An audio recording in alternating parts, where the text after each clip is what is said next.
Hello friends, welcome. आज हम यहाँ पे इंग्लिश के इम्पोर्टेंट क्वेश्चंस एमसीक्यूज देखने वाले हैं। ओके, ऐसे टोटल हम 5 इम्पोर्टेंट एमसीक्यू देखेंगे। एवरीडे में मॉर्निंग में पोस्ट करते जाऊंगा। Okay, same reasoning, QT and GK भी होंगे। ओके, ताकि इसके थ्रू आपका जो पेपर है वो इजी जाए। और इम्पोर्टेंट बात एक है कि आई कार्ड रिलीज हो चुके हैं 21 को जो एग्ज़ाम है।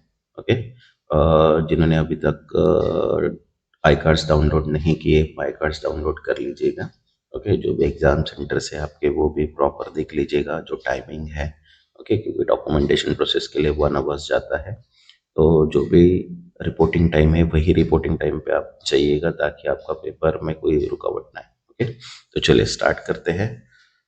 देखिए, फर्स्ट क्वेश्चन यहाँ पे है, the manager was dash by the team performance during the project presentation. तो आंसर है यहाँ पे द मैनेजर वॉज क्या दिखा रहा है, पॉजिटिव इम्पैक्ट दिखा रहा है। तो पॉजिटिव इम्पैक्ट अगर देखते तो 4 ऑप्शंस अपने पास दिए हुए, देखिए, एस्ट्रोनाउंडेड, एगिटेटेड, उसके बाद सेटिस्फाइड एंड स्पेक्टिकल।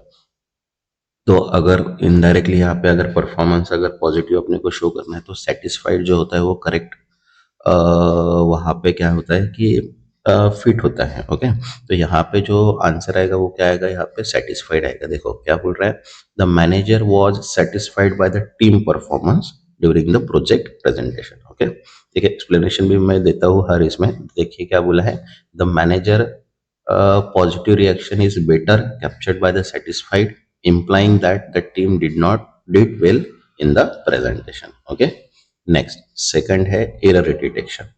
अब देखिए सेंटेंस है अपने पास यहाँ पे, the manager along with his employee have been working late every day to meet the deadline.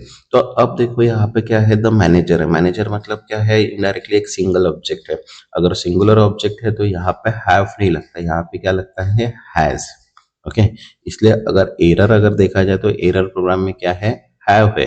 देखो एक्सप्लेनेशन में पता है, the manager is a singular object, so the work should be use has instead of have. इसलिए यहाँ पे अगर error अगर है तो वो कौन सा हैव है। हैव की जगह क्या आएगा, हैज। मतलब इनडायरेक्टली यहाँ पे सेंटेंस क्या क्रिएट होगा, the manager along with his employ has been working late every day to meet the deadline. Okay, next, third. अब थर्ड यहाँ पे बोला है कि according to the passage which of the following is not mention as a consequence of technological transformation. तो देखिए paragraph अपन read करते हैं यहाँ पे। तो पैराग्राफ क्या बोला है कि technology has radically transform how business operate from improving operational efficiency to expanding market reach. However, while technology provides numerous advantages, it also comes with the challenges such as cyber threats and digital divides. तो अब ये जो paragraph दिया है बराबर है, यहाँ पे क्या बोला है कि बिजनेस ऑपरेट के लिए अपन ने क्या किया, डिजिटल का यूज किया है बराबर है। लेकिन डिजिटल का अगर यूज किया है तो साइबर थ्रेट्स भी क्या हुए, यहाँ पे एक चैलेंजेस बन गया। तो देखो यहाँ पे अपने को ऑप्शंस दिए हैं, कह दिया है increase efficiency, expanding market range, cyber threats and economic recession. तो देखो ये जो फर्स्ट 3 चीजें जो है ये अपने को यहाँ पे गिवन है कि ये सारी चीजें हो रही है बराबर है टेक्नोलॉजी ट्रांसफॉर्मेशन से। लेकिन इनडायरेक्टली यहाँ पे ये नहीं बताया कि इकोनॉमिक रिसेशन होगा, यहाँ पे बोला है कि not mention as a consequence बराबर है। तो आंसर क्या आएगा, इकोनॉमिक रिसेशन। ओके, तो इकोनॉमिक रिसेशन जो कंसेप्ट है इनडायरेक्टली वो यहाँ पे क्या कर रहा है, डिफाइन कर रहा है। ओके, तो नेक्स्ट, फोर्थ, अब बोला है यहाँ पे सेंटेंस करेक्शन बोला है। तो देखो यहाँ पे क्या बोला है, ही इज द प्लेयर, क्या बोला है, he is the better player than anyone else in the team. Okay, तो यहाँ पे देखो 4 ऑप्शंस अपने को दिया है जो सेंटेंस करेक्शन किया है। तो फर्स्ट सेंटेंस है यहाँ पे, he is the best player than everyone else in the team. Second बोला है, he is better player than anyone in the team. Third बोला है, he is the best player in the team. And fourth है, no correction rate. तो देखो indirectly अगर better player बताना है तो यहाँ पे बेटर प्लेयर की जगह अपन बेस्ट प्लेयर ले सकते हैं, लेकिन ये ध्यान एनीवन एल्स इन द लेने की जरूरत नहीं, डायरेक्ट अपन बोल सकते हैं कि जो ही is the best player in the team. Okay, तो इसलिए यहाँ पे जो करेक्ट आंसर आएगा वो क्या आएगा, सी आएगा। क्या बोला है, he is the best player in the team. Okay, अगर करेक्ट कंपैरेटिव स्ट्रक्चर देखते तो best player instead of better player than anyone else is unnecessary. Okay, next, fifth बोला है, what is the correct order of the sentence. तो देखो अभी चार sentence दिए हैं, इनको अपने को करेक्ट ऑर्डर में लगाना है। ओके, तो देखो फर्स्ट सेंटेंस क्या है, the meeting went well. Okay, second दिया है in order to finalise the detail. Third दिया है as everyone contributed positively. And fourth दिया we will reconvene tomorrow morning. Okay, तो देखिए इनडायरेक्टली यहाँ पे जो सेंटेंस दिया है वो क्या है, एक मीटिंग के रिगार्डिंग, बराबर है। तो मीटिंग के रिगार्डिंग अपने को क्या करना है कि टुमारो को मीटिंग जो है वो फाइनलाइज करना है in order to details. Okay, तो देखिए सबसे पहले क्या होती है, अ मीटिंग वेंट वेल, मतलब फर्स्ट जो थिंग्स है वो क्या आएगी, पहला जो ऑप्शन रहेगा यहाँ पे द मीटिंग वेंट वेल, ये फर्स्ट आएगा। देन बोला है कि एज एवरीवन कंट्रीब्यूटेड पॉजिटिव में in order to finalise the detail. Okay, and fourth आएगा we will reconvene tomorrow morning, इसलिए इसका जो आंसर आएगा वो क्या आएगा, 1 3 2 4। ओके, नेक्स्ट 6, फ्रेज रिप्लेसमेंट करना है। तो सेंटेंस है अपने पास, she was not able to make up her mind on that matter. Okay, तो यहाँ पे जो not able to make decision, मतलब यहाँ पे एक डिसीजन डिफाइन हो रहा है, बराबर है। तो देखो यहाँ पे कि चार ऑप्शन दिए हैं यहाँ पे, मेकअप हर माइंड, ये तो ऑलरेडी दिया है यहाँ पे। Okay, come into the term, okay, bring to the point and come to the decision, बराबर है। अब यहाँ पे जो है not able to make a mind, मतलब वो डिसीजन लेने के लिए तैयार नहीं है, बराबर है। तो यहाँ पे कम टू अ डिसीजन, ठीक है, देखो come to a decision, fix the context deciding matter while other phrase do not। okay, next 7, word swap करना है यहाँ पे। देखिए the manager will afford the new plan next week. तो अभी अफोर्ड के लिए अपने को क्या वर्ड अपन यहाँ पे इंटरचेंज कर सकते हैं। ओके, तो देखो सबसे पहले है प्रोवाइड है, सेकंड है सजेस्ट, थर्ड है अप्रूव एंड फोर्थ है अबेंडन। तो यहाँ पे जो अफोर्ड है, मतलब इनडायरेक्टली अफोर्ड मतलब क्या है कि उन्होंने नेक्स्ट प्लान के लिए अप्रूव किया है। ओके, तो इसलिए इसका करेक्ट जो वर्ड रिप्लेस होगा यहाँ पे अफोर्ड के लिए वो होगा अप्रूव। ओके, क्योंकि अप्रूव जो है वो क्या कर रहा है, एक प्लान को एक्सेप्ट कर रहा है, बराबर है। जो भी नेक्स्ट वीक का प्लान रहेगा वो क्या कर रहा है, वो उसको अप्रूव कर रहा है, इसलिए इसका करेक्ट आंसर क्या आएगा, approve. Okay, next 8, jumbled sentence बोला है यहाँ पे। देखो क्या बोला है, चार सेंटेंस अपने को दिए हुए हैं। देखो क्या बोला है कि people have been using technology in every aspect of their daily lives. Second बोला है however this rapid technology growth also lead to problem like job displacement and privacy concern.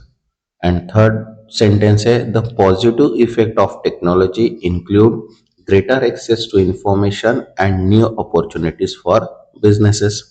And fourth है while technology continue to advance as a fast pace, society must address its challenges. Okay, तो यहाँ पे जो है first क्या आएगा, जो पहला सेंटेंस है कि people have been using technology in every aspect of their daily life. Okay, then आएगा the positive effect of technology include greater access of information and new opportunity for the business. Then आएगा however this rapid technology growth also lead problem like job displacement and privacy concern. And fourth आएगा while technology continue to advance fast pace society must address change, इसलिए 1 3 2 4 बराबर है।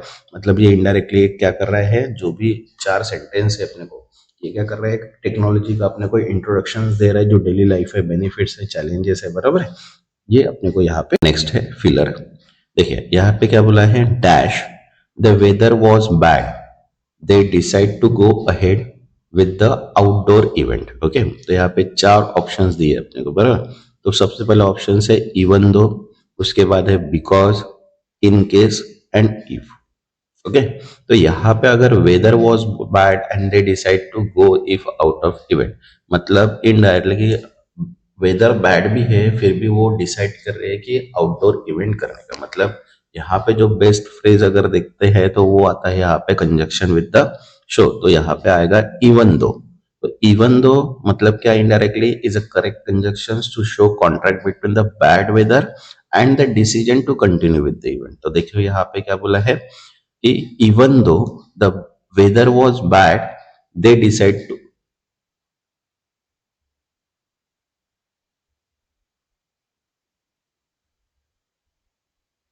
they decide, okay, to go ahead with the outdoor event. Okay, next, 10th, what can be inferred from the sentence. अब यहाँ पे inferred word निकालना है. Okay, तो देखिए, indirectly John's phone was constantly buzzing with messages but he was too busy to reply. Okay, तो यहाँ पे चार ऑप्शंस दिए हुए हैं. देखो, John dislike replying messages, John was working and could not attend to the message. Then third, John ignored the message intentionally. And fourth है, John has a lot of free time. तो यहाँ पे जो second option है वो क्या है, correct है, क्योंकि John was working and could not attend to the message. बराबर है. तो एक्सप्लेनेशन में देखो, the suggest sentence that John was too busy to reply indicating he was likely occupied with the work. Okay, next 11, phrasal verb related है. देखिए यहाँ पे क्या करना है, अभी क्या बोला है कि he has been asked to dash the report by the end of the day. तो यहाँ पे देखो चार ऑप्शन दिए हैं. ओके, फर्स्ट है कैरी ऑन, सेकंड है हैंड इन, थर्ड है गिव आउट एंड फोर्थ है पुट ऑफ. तो यहाँ पे क्या आएगा, ही has been asked to hand in the report, okay, by end of the day. तो इनडायरेक्टली यहाँ पे हैंड इन मतलब क्या है, submit something. Okay, hand in मतलब क्या करना है, submit. He has been asked to submit मतलब हैंड मतलब submit. Okay, hand in the report by the end of the day. Okay, next 12th. अब बोला यहाँ पे what is the correct sentence. तो देखो यहाँ पे jumbled arrived, late, for, I, work, because I the bus miss. तो यहाँ पे अगर करेक्ट सेंटेंस अगर देखा जाए तो वो डी का क्रिएट होता है. देखो क्या होता है, because I miss the bus, I arrived late for work. Okay, मतलब जो करेक्ट सेंटेंस है बिकॉज, यहाँ पे अगर देखा जाए तो बिकॉज क्यों, क्योंकि बस लेट हो गई. ओके, मतलब मैंने बस को मिस किया इसलिए मुझे आने में देरी हो गई. तो ये जो सेंटेंस है वो बिकॉज से स्टार्ट होगा, क्योंकि because I miss the bus I arrived for the late. Okay, next third phrases है. अब देखो यहाँ पे इट वॉज सेंटेंस है, it was a clear for his response that he was on the fence about the proposal. तो यहाँ पे देखो इनडायरेक्टली चार ऑप्शंस है, अनडिसाइडेड, अपसेट, अनइंटरेस्ट, एग्री. तो यहाँ पे it was unclear from his response है, unclear response from the fence about the proposal, मतलब उसको कुछ आइडिया ही नहीं है, मतलब अनडिसाइडेड है, अनश्योर है. तो यहाँ पे जो ऑप्शन आएगा वो क्या आएगा, अनडिसाइडेड. ओके, मतलब यहाँ पे जो सिंपल सा मीनिंग है यहाँ पे ऑन द फेंस का. ओके, तो ऑन द फेंस जो है वो क्या है, यहाँ पे एक अनडिसाइडेड मीनिंग शो कर रहा है, इसलिए इसका आंसर क्या आएगा, undecided. Okay, next sentence improvement बोला है, तो सेंटेंस है यहाँ पे the weather was so bad that we could not go out for dinner. यहाँ पे देखो चार ऑप्शंस दिए अपने को. फर्स्ट है the weather was so bad we could not go out for the dinner. Okay, second है so bad was the weather that we could not go out for the dinner. Third है the weather was so bad that we can't go out for the dinner. And fourth है the weather was so bad that we could not go out for the dinner. तो last one जो है वो क्या है, इसका sentence improve. देखो क्या बोला है कि the weather was so bad, क्या बोला है, the weather was so bad that we could not go out for dinner. मतलब इनडायरेक्टली अगर लॉजिकल एक्सप्रेशंस में अगर देखते तो ग्रामेटिकली अगर करेक्ट देखा जाए तो जो फोर्थ है डी वाला वो क्या है, उसका करेक्ट आंसर है. ओके, नेक्स्ट मिसप्लेस वर्ड निकालना है यहाँ पे. तो इनडायरेक्टली देखो the manager always ensure that the report are presented in organise. तो यहाँ पे देखो ऑर्गेनाइज जो है वो क्या है, मिसस्पेल है, क्योंकि ऑर्गेनाइज की स्पेलिंग जो है वो ZE आती है, ZE. ओके, तो इनडायरेक्टली यहाँ पे जो दिया है वो क्या दिया है, SED दिया है, इसलिए जो रॉन्ग है वो क्या है यहाँ पे, ऑर्गेनाइज्ड. ओके, तो इनडायरेक्टली मिसस्पेल्ड वर्ड यहाँ पे अगर देखा जाए तो वो क्या है, while organised is British. Okay, next 16, she arrived late to party but dash she apologise for the delay. तो देयर फॉर देखो यहाँ पे ऑप्शन है therefore, however, additionally, consequently. Indirectly यहाँ पे जो सेंटेंस बनता है कंप्लीशन में, तो इनडायरेक्टली अपोलाइज है, डिले है, अराइविंग के लिए लेट हो रहा है, तो बेस्ट अगर देखा जाए यहाँ पे तो क्या होगा, she arrived late for the party but however she apologise for the delay. तो यहाँ पे करेक्ट आंसर क्या आएगा, हाउएवर। हाउएवर मतलब इनडायरेक्टली यहाँ पे एक बेस्ट फिट हो रहा है कि contrast between arriving late and apologising. Okay, next 17, what is the correct order of the sentence. तो यहाँ पे 4 सेंटेंस अपने को दिए हैं। तो फर्स्ट सेंटेंस है यहाँ पे, the internet has change how we communicate. Second बोला है, it allows for instant communication across distance. Third है, however it also present challenges such as misinformation. And fourth है, as the technology advance the internet will continue to evolve। तो यहाँ पे अगर correct sentence अगर देखा जाए तो करेक्ट ऑर्डर अगर देखा जाए तो फर्स्ट जो आएगा वो the internet has change how we communicate. Second जो आएगा वो आएगा it allows for instant communication across distance. Third आएगा however it also present challenges such as misinformation। And fourth आएगा as the technology advance the internet will continue to, मतलब 1 2 3 4 जो है वो करेक्ट दिखा रहा है। मतलब इनडायरेक्टली यहाँ पे जो इंटरनेट है उसको इंट्रोडक्शंस, उसके चैलेंजेस, उसका कंक्लूजन, उसका फ्यूचर इंटरनेट वो यहाँ पे शो कर रहे हैं। ओके, नेक्स्ट 18, अब यहाँ पे fill in the subject verb दिखाना है। देखिए, the committee members dash arrived at the decision after much deliberation. तो आंसर यहाँ पे देखो 4 ऑप्शन दिए है, हैज, हैव, वाज, इज। तो कमिटी मेंबर मतलब क्या है, इट इज अ प्लूरल। तो प्लूरल अगर है तो यहाँ पे क्या आएगा, हर बार हैव आएगा। ओके, देखो, the committee members have arrived at the decision after much deliberations. Okay, next 19, antonym निकालना है इंसेंट, इंसेंट्स का। तो इंसेंट्स मतलब इनडायरेक्टली यहाँ पे अनसीजिंग, तो उसका अनसीजिंग मतलब मीन्स इनडायरेक्टली कंटिन्यू। कंटिन्यू अगर देखते हैं तो कंटिन्यू का अपोजिट क्या आएगा, यहाँ पे 4 ऑप्शन है अपने पास, continuous, occasional, unbroken and president. तो यहाँ पे क्या आएगा, अनओकेजनल। मतलब अगर कंटिन्यू करते हैं तो उसका अपोजिट क्या है, ओकेजनल। ओके, नेक्स्ट सिनोनिम्स है, तो यहाँ पे दे बिनोवोलेंट। ओके, बिनेवलेंट। तो बिनोवलेंट मतलब इनडायरेक्टली होता है काइंडनेस। Okay, compassion. ओके, तो इसका अपोजिट अगर देखा जाए तो 4 ऑप्शंस में है कंपैशनेट। ओके, कंपैशनेट उसका क्या है, synonyms. Okay, next 21, fill in the blanks है, the new policy has a spark a lot dash among the employ.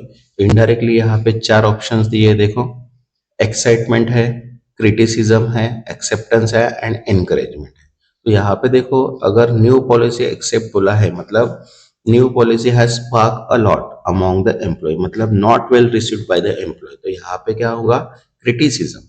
Okay, the new policy has spark a lot of criticism, okay, among the employ. इसलिए correct answer क्या आएगा यहाँ पे, criticism.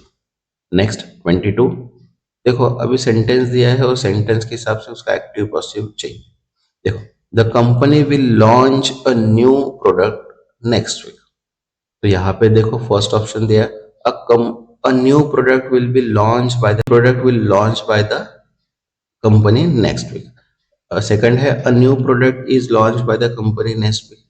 Third है, a new product was launch by the company next week.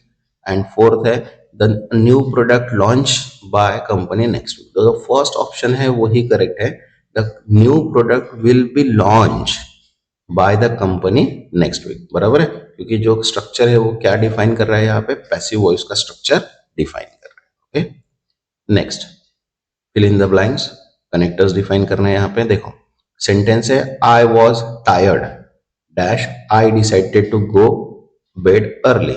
तो मतलब यहाँ पे अगर डिफाइन हो रहा है तो एक cause of effect relationship define हो रहा है। तो यहाँ पे देखो टायर्डनेस एंड डिसीजन के बीच में, तो ठीक है, तो यहाँ पे क्या आएगा, I was so tired, I was tired so, इसीलिए I decided to go bed early. Okay, next 24, vocabulary है अपना, वर्ड है साइलेंट। ओके, तो साइलेंट मीन्स होता है prominent, noticeable, which means significant. तो यहाँ पे जो आएगा, तो यहाँ पे देखो चार ऑप्शंस है, हिडन है, सिग्निफिकेंट है, माइनर है एंड सबटल है। तो यहाँ पे क्या आएगा, significant. Okay, next 25, sentence improvement करना है यहाँ पे। तो सेंटेंस है अपने पास यहाँ पे, the new policy require that every employ is on time for the meeting. तो यहाँ पे देखो चार ऑप्शंस दिए हैं। फर्स्ट है every employ are on time for meeting, second है every employ should be on time for meeting, third है every employ to be on time for meeting and fourth है नो इम्प्रूवमेंट। तो जो second option है यहाँ पे, okay, every employ should be on time for meetings, तो is a correct requirement for the sentence. Okay, next 26, modifiers देखना है अपने को। यहाँ पे देखो अभी कि I nearly completed the assignment in 2 hours. चार ऑप्शंस दिए देखो कि फर्स्ट ऑप्शन क्या है, I completed nearly the assignment in 2 hours. Second है nearly I completed the assignment in 2 hours. Third है I completed the assignment nearly in 2 hours and fourth है I completed the assignment in nearly 2 hours. तो जो first वाला option, fourth वाला option है वो क्या है, करेक्ट है। मॉडिफायर जो नियरली है should be place before the time period. Okay, next 27, अब यहाँ पे एक्सप्रेशन डिफाइन करना है। देखो क्या बोला है, he was in dash of his career when he decided to retire early. तो यहाँ पे चार ऑप्शन दिए हैं, height, bottom, middle and prime. तो यहाँ पे प्राइस जो है वो best successful period of the careers का है। तो देखो यहाँ पे क्या बोला है, he was in the prime of his career when decided to retire early, मतलब prime is a correct answer. Okay, next 28, modifier placement दिया है। तो यहाँ पे सेंटेंस है she only eat vegetables in her diet। तो यहाँ पे देखो चार ऑप्शंस दिए अपने को, she eat only vegetables in her diet। अच्छा, उसके सेकंड है उसके बाद only in her diet she eat vegetable। Third है she in her diet eat only vegetable and fourth है she eats vegetables only in her diet। तो indirectly यहाँ पे जो फर्स्ट ऑप्शन है वो है correct, she eats only vegetable in her diet। Okay, next, अब यहाँ पे फिर से फिल इन द ब्लैंक्स है। तो यहाँ पे देखो if I dash you I would speak to the manager about this. तो इनडायरेक्टली यहाँ पे देखो चार ऑप्शन दिए हैं। ओके, तो यहाँ पे देखो am, was, were and will. तो यहाँ पे क्या है, second condition if I. Okay, दो कंडीशन है, तो अगर करेक्ट सेकंड कंडीशनल अगर देखते हैं तो ये हाइपोथेटिकल सिचुएशन से मतलब ट्रू एंड फॉल्स में। तो यहाँ पे if I were you, okay, तो करेक्ट आंसर क्या आएगा यहाँ पे, if I were you, okay, I would speak to the manager about this. Correct answer क्या आएगा यहाँ पे, वेयर। ओके, नेक्स्ट 30, वर्ड दिया है देखो, the boss asked me to dash finalise the report before the meeting tomorrow. तो indirectly यहाँ पे क्या आएगा, the boss asked me to finalise the report, okay, before the meeting tomorrow. देखो finalise means क्या होता है, complete, bring something to conclusion, तो preparing the reports. Okay, next जो वीडियो रहेगा वो अपना इंपॉर्टेंट एमसीक्यू 2 रहेगा। ओके, एवरी डे मॉर्निंग में ही ये वीडियो पोस्ट होते जाएंगे अभी। ओके, 21 को जिनकी भी एग्जाम है उनके लिए बेस्ट ऑफ लक, और जिन्होंने अभी तक डाउनलोड नहीं किया है कॉल लेटर